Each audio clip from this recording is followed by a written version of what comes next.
चलिए बेटा, इस क्लास में जो हम स्टार्ट करेंगे अपना नेक्स्ट चैप्टर शुरू करने वाले हैं, ठीक है। और उसका नाम है ऊर्जा बचत के सामान्य उपाय, यानी कि energy general energy saving tips, ठीक है। नाम है चैप्टर में ऊर्जा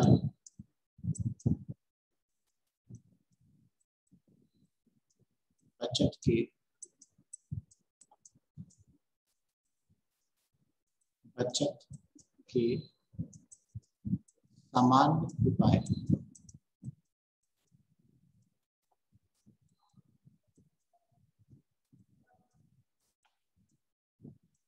ठीक है, ऊर्जा बचत के सामान्य उपाय, इंग्लिश में कहेंगे बेटा जनरल एनर्जी सेविंग टिप्स।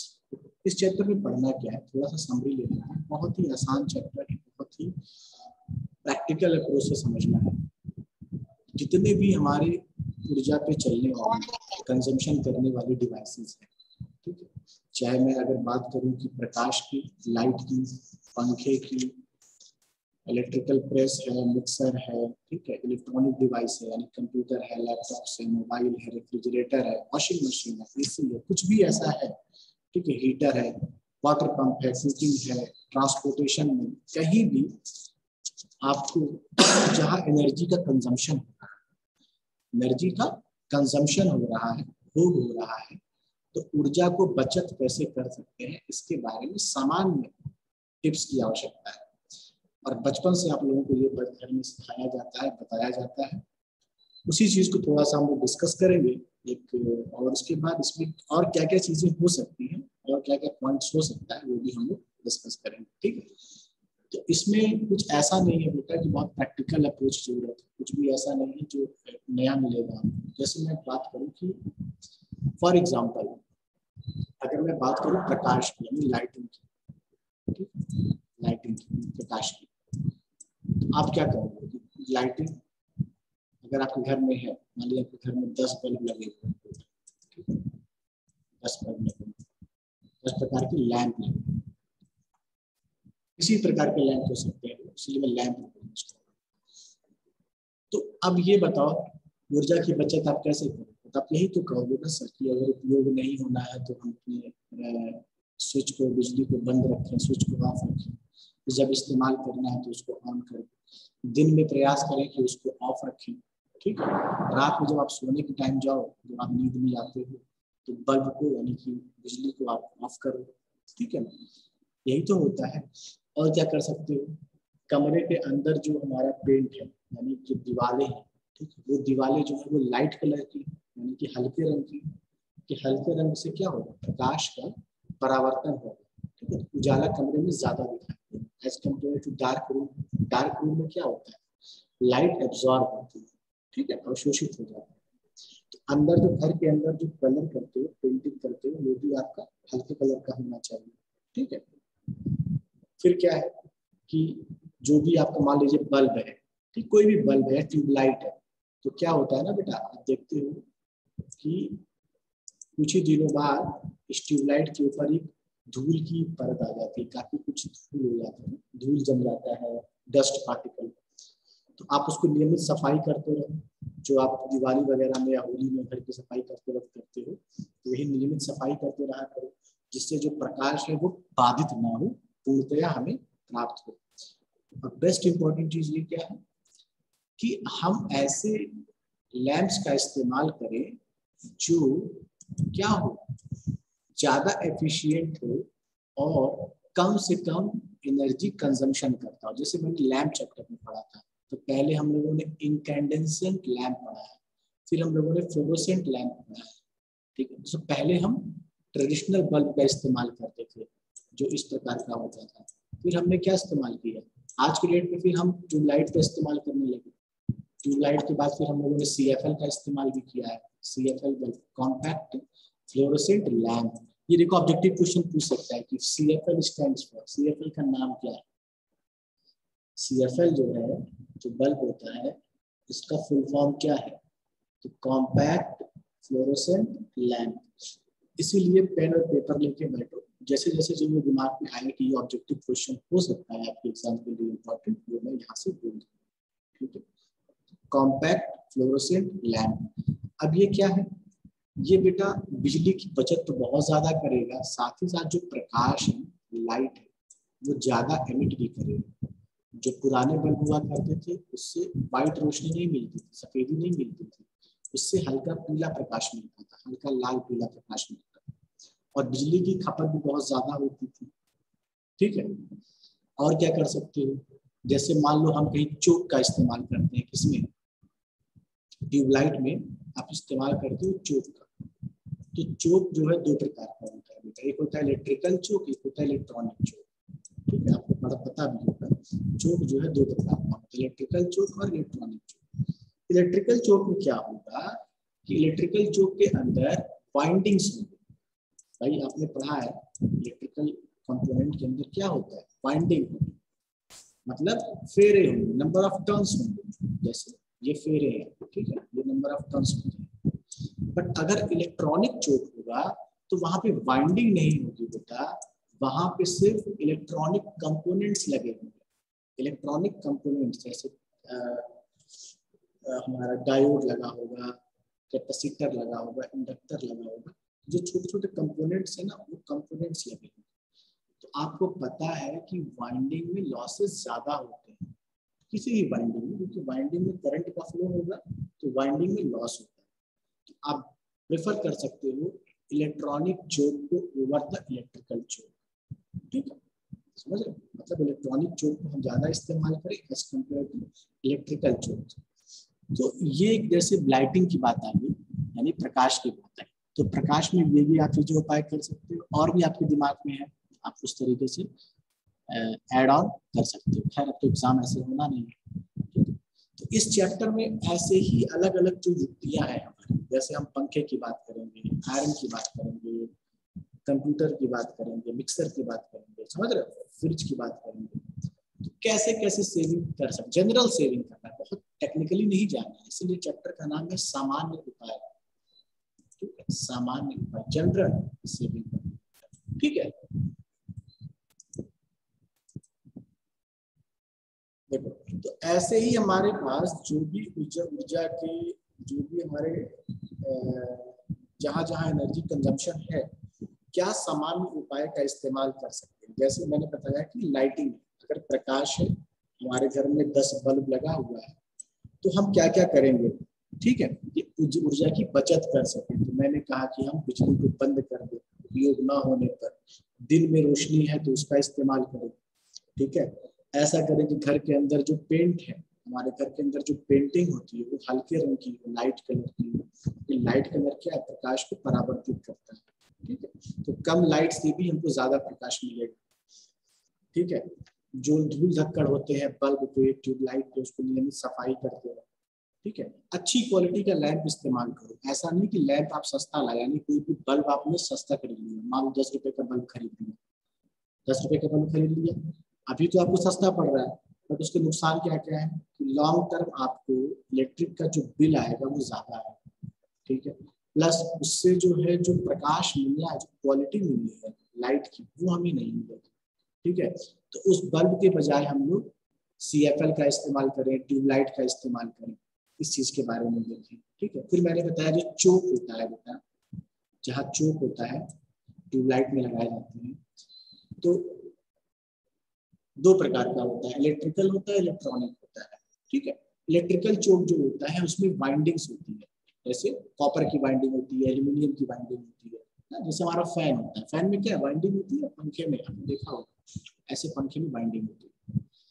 तो इलेक्ट्रॉनिक चोक अगर होगा तो उसमें वाइंडिंग मटेरियल नहीं होगा। इलेक्ट्रॉनिक का नाम ही है इलेक्ट्रॉनिक, इलेक्ट्रॉनिक में इलेक्ट्रॉनिक कंपोनेंट्स होंगे, डायोड हो सकता है, ठीक है, थर्मिस्टर होगा, या फिर कुछ और आपका फिल्टर सर्किट हो सकती है। ठीक है, कैपेसिटर, इंडक्टर कुछ ऐसे बने जो छोटे छोटे कंपोनेंट्स होते हैं, पीसीबी बोर्ड वगैरह होगा। कहने का मतलब क्या है कि जो इलेक्ट्रॉनिक चोक होगा उसमें लॉसेज कम से कम होंगे, जब लॉसेज कम से कम होंगे तो अच्छी एफिशिएंसी मिलेगी। हम CFL के अलावा LED का इस्तेमाल आज के डेट में करते हैं, लाइट इमिटिंग डायोड। तो ये जो LED बल्ब होते हैं ये ज्यादा बेहतरीन है। क्यों बेहतरीन है? एक तो उनको अच्छा प्रकाश मिलता है, और साथ में साथ जो ऊर्जा की खपत है वो बहुत ही कम होती है। क्लियर है ये चीज? तो ऐसे ही बेटा जनरल सेविंग टिप्स हमको पढ़ना है। ऐसे पंखे के बारे में पढ़ोगे, आयरन के बारे में पढ़ोगे, ठीक है। तो अब ये चैप्टर टोटली डिस्कशन का है, इसमें कुछ ऐसा नहीं है बेटा कि आपको कुछ नया बताऊंगा मैं, आप जब जानते ही हो। तो मेरा यही कहना है कि इस चैप्टर को पहले खत्म कर लो, पहले पढ़ लो। सिर्फ एक दिन बैठ करके ना इसको केवल रीड कर लोगे ना, जो नोट्स मैंने या जो बुक शेयर किया हुआ है, सिर्फ इसको एक दिन बैठ करके रीड कर लोगे, तुम्हारा चैप्टर खत्म हो जाएगा। हो सकता है एग्जाम में तुम्हें यहाँ से कुछ क्वेश्चन देखने को मिले, ठीक है। इस चैप्टर में जो भी चीजें हैं, जैसे अगर मैं पंखे की बात करूँ बेटा, ठीक है, तो फैन में बात करूँ तो फैन में भी क्या होता है कि हम दो तरह के फैन लगाते हैं, या तो फिर हम टेबल फैन का इस्तेमाल करते हैं या फिर सीलिंग फैन का इस्तेमाल करते हैं, है ना। तो पंखे के साथ क्या दिक्कत होती है बताओ? पंखा जो है हमारा फैन जो है वो मौसम के हिसाब से हम उसको अगर चेंज करना हो उसकी स्पीड को, तो रेगुलेटर का इस्तेमाल करते हैं, ठीक है, रेगुलेटर का इस्तेमाल करते हैं। तो रेगुलेटर भी दो प्रकार का होता है, एक होता है इलेक्ट्रिकल, एक होता है इलेक्ट्रॉनिक। तो किसका इस्तेमाल आप करोगे?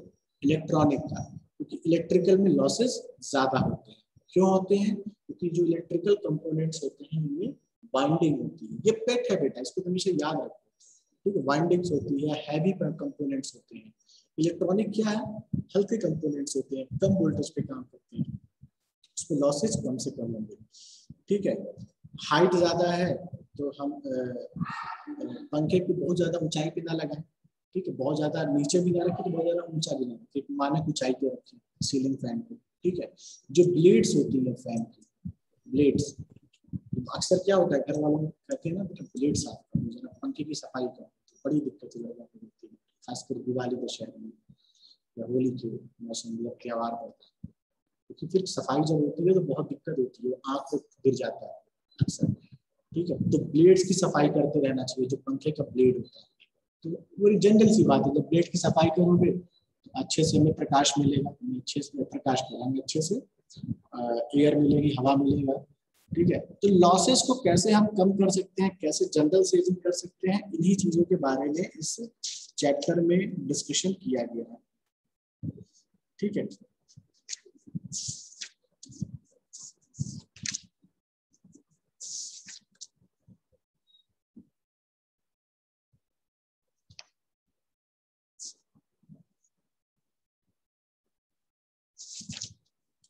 अब मैं आपसे पूछूं अगर बेटा, थोड़ा सा आप लोगों से भी पूछूं, ये चूंकि वन वे नहीं चलेगा, और मैं चाहूंगा सब लोग जवाब दें जो भी समझ में आए, चाहे वो लिख के जवाब दें चाहे वो बोल के जवाब दें, जैसा वो चाहें उचित समझे। अगर मैं केस लेता हूँ एक इक्विपमेंट का जिसका नाम है रेफ्रिजरेटर, ठीक है, सबके लिए क्वेश्चन है रेफ्रिजरेटर, और आपसे पूछा जाए कि रेफ्रिजरेटर में एनर्जी सेविंग की जनरल टिप्स हैं, वो क्या क्या इस्तेमाल कर सकते हैं। क्योंकि तो आजकल घरों में गर्मी का मौसम है, फ्रिज का इस्तेमाल जनरली करते हैं, ठीक है ना, फ्रिज का इस्तेमाल करते हैं। आप क्या क्या इस्तेमाल करोगे, क्या क्या टेक्निक इस्तेमाल कर सकते हो, क्या क्या टिप्स दोगे? मान तुम्हारे घर में कोई बच्चा है, उसे कहा बेटा बिजली की बचत करनी है, ऊर्जा की बचत करनी है, और आपके पास फ्रिज है, तो क्या क्या समझाओगे उसे?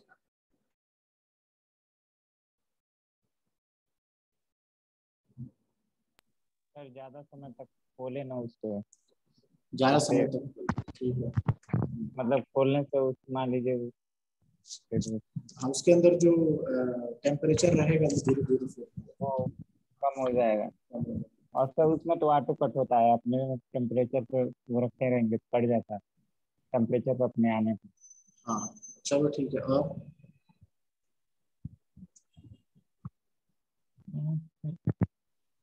और कोई बच्चे?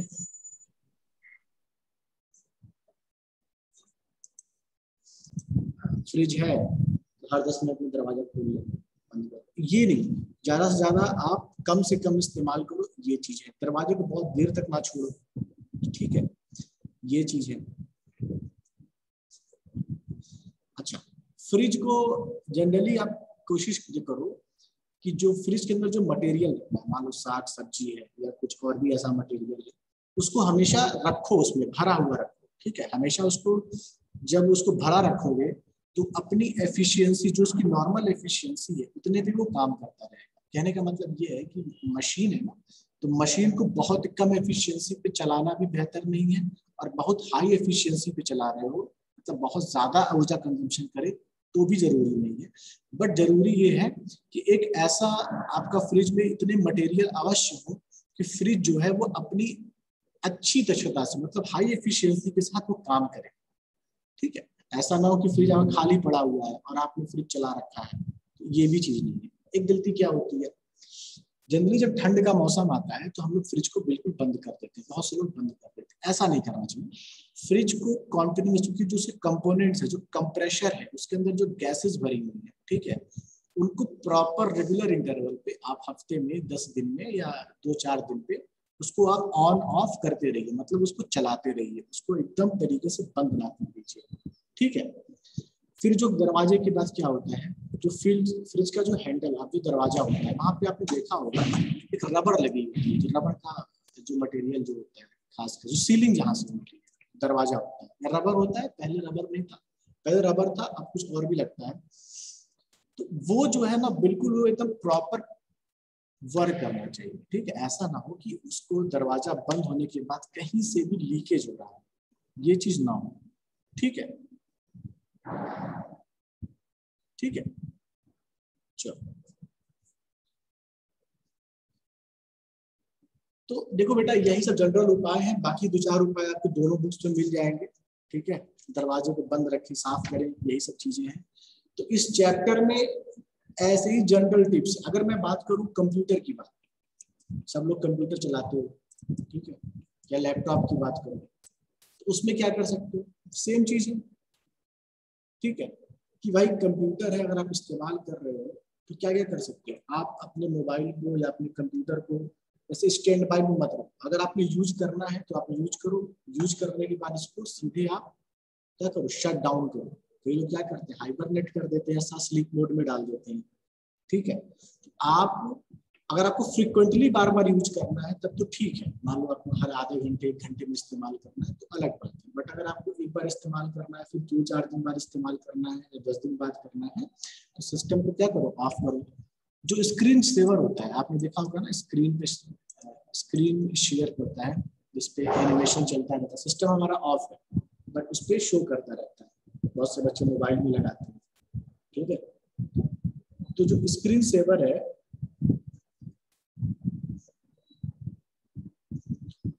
वो चलता रहता है। ठीक है, सिस्टम को ऑफ करने के बाद भी। तो इस ऑप्शन को करते तो कहीं ना कहीं जो ऊर्जा के छोटे से अमाउंट में ही क्या है, कंजम्पशन हो रहा है।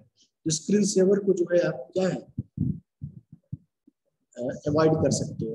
ठीक है, ऊर्जा की बचत कर सकते हो। ठीक है, फिर जो हमारा चार्जिंग लगाते हो, अब चार्जिंग आपका लैपटॉप है, फिर चार्जिंग लगा रखा है, या आपका यूपीएस है, अगर आपने उसको लगा रखा है, या फिर आपका केबल से, आप जिससे, चाहे आपका लैपटॉप है चाहे कंप्यूटर है, जब आप यूज कर रहे हो तो आपका बैटरी एक बार चार्ज हो जाता है तो उसको ऑफ करो, और जब बैटरी डिस्चार्ज होने के करीब आ जाए तो दोबारा चार्ज करो। इससे क्या होगा कि बैटरी की एफिशिएंसी बनी रहेगी। ठीक है, बैटरी लॉन्ग ड्यूरेबल होगा, लंबे समय तक चलेगा। जब तक प्रॉपर चार्ज और प्रॉपर डिस्चार्ज नहीं होता है तब तक मोबाइल हुआ चाहे कंप्यूटर लैपटॉप की बैटरी जो है वो जल्दी खराब हो जाएगी। ठीक है, जैसे मोबाइल क्या होता है, कुछ बच्चों की आदत होती है रात में चार्ज किया और मोबाइल 100% है, और सुबह शाम आते आते फिर 50% हो गया, फिर चार्ज कर दिया। ऐसा ना करो, प्रॉपर डिस्चार्ज होने दो। ठीक है, प्रॉपर मतलब कि 10% 20% तक डिस्चार्ज होने दो, उसके बाद दोबारा चार्ज करो, ये ज्यादा बेहतर होगा।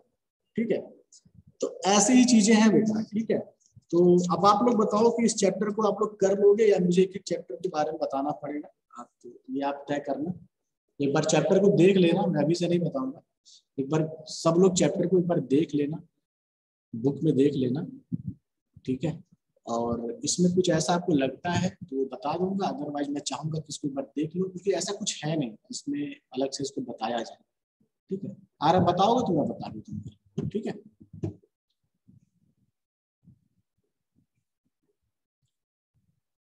और कोई दिक्कत?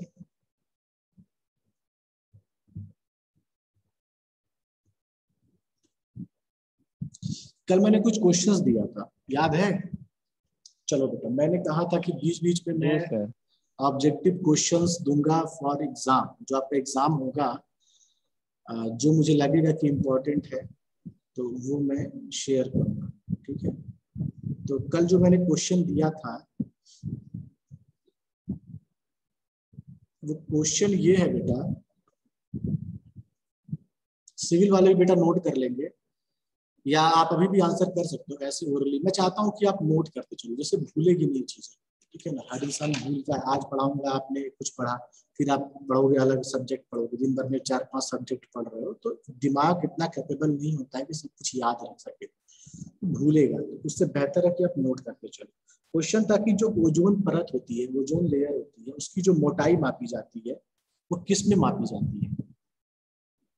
जो ओजोन लेयर होता है, ओजोन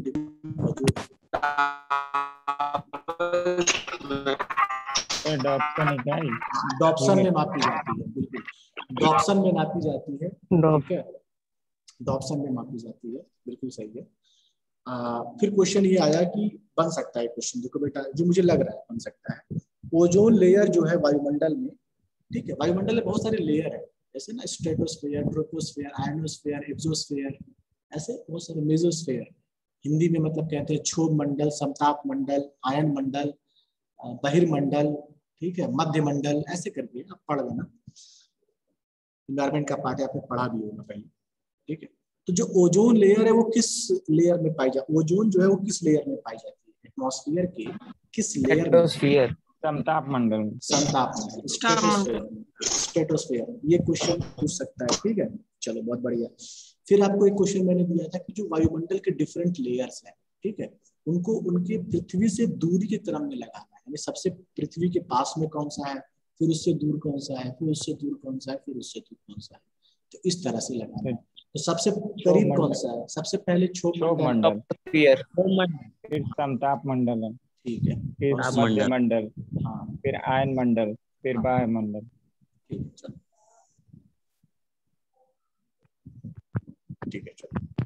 मतलब अगर मैं कहूँ कि सबसे पहले हमारा ट्रोपोस्फेयर, इंग्लिश में बेटा समझो ट्रोपोस्फेयर, स्ट्रेटोस्फेयर है, उसी में हमारा ओजोनोस्फेयर आ जाएगा, ठीक है, और फिर हमारा मेसोस्फेयर है, फिर आयनोस्फेयर है, फिर हमारा एक्सोस्फेयर। सबसे बाहर हमारा क्या होता है? बहिर्मंडल होता है, ठीक है, उसके ठीक नीचे हमारा आयन मंडल होता है। ये आप कर लेना। फिर मैंने पूछा था कि ग्रीन हाउस गैस जो होती है उसमें बहुत सारी गैसेज होती है जिन्हें ग्रीन हाउस गैस कहते हैं। तो जो ग्रीन हाउस गैस में जो गैसेस पाई जाएंगी उनका घटते क्रम में बताना चाहिए, सबसे ज्यादा कौन सी गैस पाई जाती है, फिर कौन सी है, फिर यानी कौन सा कंपोनेंट सबसे ज्यादा है, फिर कौन सा है, फिर कौन सा है, ये क्वेश्चन था, ठीक है। क्वेश्चन था ग्रीन हाउस गैस में उपस्थित सभी गैसें को अवरोही क्रम में लगाएं, ठीक है, डिसेंडिंग ऑर्डर में। तो सबसे ज्यादा, चलो क्वेश्चन है, सबसे ज्यादा ग्रीन हाउस गैस किसके द्वारा उत्पन्न होती है? ऑप्शन है कार्बन डाइऑक्साइड, ठीक है, second water vapour, third carbon monoxide, fourth carbon chlorofluorocarbon CFC। बताओ चलो। Water vapour. Water vapour. और कोई? कार्बन मोनोऑक्साइड सर, फिर CFC सर। एक बार देख लेना, मैंने नोट्स में पढ़ाया था और मैंने ऑब्जेक्टिव क्वेश्चन जब ST कराया था तो उसमें भी ये क्वेश्चन दिया हुआ है, ठीक है, थोड़ा सा घुमा के दिया था। तो सबसे ज्यादा जो है वो जो जल वाष्प होता है ना बेटा, जो जल की वाष्पीकरण से जल वाष्प जो बनता है सूर्य की गर्मी से, ठीक है, भाई हमारे सबसे ज्यादा जल वाष्प से मिलता है बेटा, सबसे जलवाष्प से। जलवाष्प के बाद कार्बन डाइऑक्साइड। अगर मैं गैस, देखो जलवाष्प को हम गैस में तो नहीं मान सकते हैं, बट ये कह सकते हैं कि रिस्पॉन्सिबल है, एग्जैक्टली वो मेटाफोर होता है, एक तरह से बीच की कड़ी होती है, लिक्विड और गैस के बीच की कड़ी होती है, जलवाष्प कहते हैं, समझ रहे हो। लेकिन अगर ऑप्शन में आपको आता है तो जलवाष्प को आप पहले मानोगे, क्योंकि जितने भी प्राकृतिक स्रोत हैं, चाहे वो तालाब है, नदी है, समुद्र है, ठीक है, तो सूर्य के प्रकाश में जलवाष्प बहुत सारे अमाउंट में क्रिएट होता है, बहुत सारे अमाउंट में जलवाष्प बनता है, और वो जो है ग्लोबल वार्मिंग के लिए रिस्पॉन्सिबल होता है बहुत ज्यादा अमाउंट में। फिर कार्बन डाइऑक्साइड आता है और तब जाकर के बाकी गैसेज आती है, मोनोऑक्साइड, ठीक है, क्लियर है। फिर आता है कि अम्ल वर्षा में कौन कौन से अम्ल होते हैं या कौन कौन से अम्ल के कंपोनेंट होते हैं? जो एसिड रेन होता है और HNO3। बिल्कुल सही। तो सल्फ्यूरिक एसिड और नाइट्रिक एसिड H2SO4 NaCO3 ये चीजें। ऐसे ही क्वेश्चन मुझे लगता है पूछे जा सकते हैं।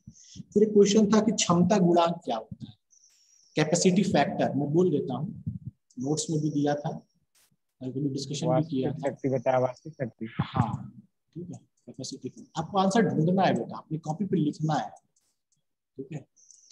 कैपेसिटी फैक्टर क्या होता है, क्षमता गुणांक कहते हैं। नेक्स्ट क्वेश्चन है कि भारत में सर्वाधिक ऊर्जा आपूर्ति किस चीज से की जाती है, यानी किस फ्यूल से, किस ईंधन से की जाती है? सर्वाधिक कोयला से। कोयला और भूरा कोयला, लिग्नाइट। ठीक है, तो कोयला है हमारे यहाँ। ठीक है। फिर ये मैंने कहा था कि जो भारत के विभिन्न क्षेत्र हैं, ठीक है, उनमें ऊर्जा की खपत अगर हो रही है तो वो किस किस में खपत होती है, यानी कि इंडस्ट्री में कितना होता है, ट्रांसपोर्टेशन में कितना होता है, घरों में कितना होता है, खेती में कितना, एग्रीकल्चर में कितना होता है। एक तरह से परसेंटेज का मैंने कर्व बनाया था, नोट्स में बताया था कि इस प्रकार से कुछ डिस्ट्रीब्यूशन होता है, कुछ परसेंटेज वाइज। ठीक है, तो इसको देख लेना, ठीक है, ये चीज देख लेना। 4-5 प्रकार के क्वेश्चन यहाँ से बनेंगे। फिर ऐसे हम किसी दिन बैठेंगे और किसी दिन डिस्कस कर लेंगे बाकी और जो इम्पोर्टेंट क्वेश्चन आएगा तो कुछ तैयार होता है। ठीक है, यस सर।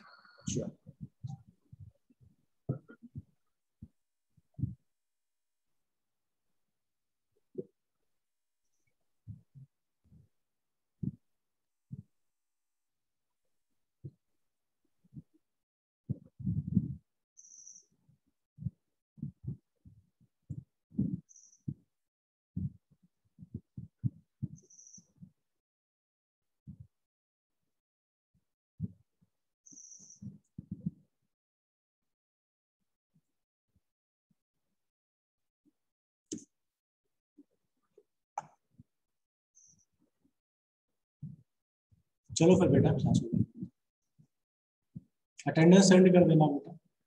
अमरजीत काहे इतना लिख रहे हो बेटा, कुछ कहना चाह रहे हो?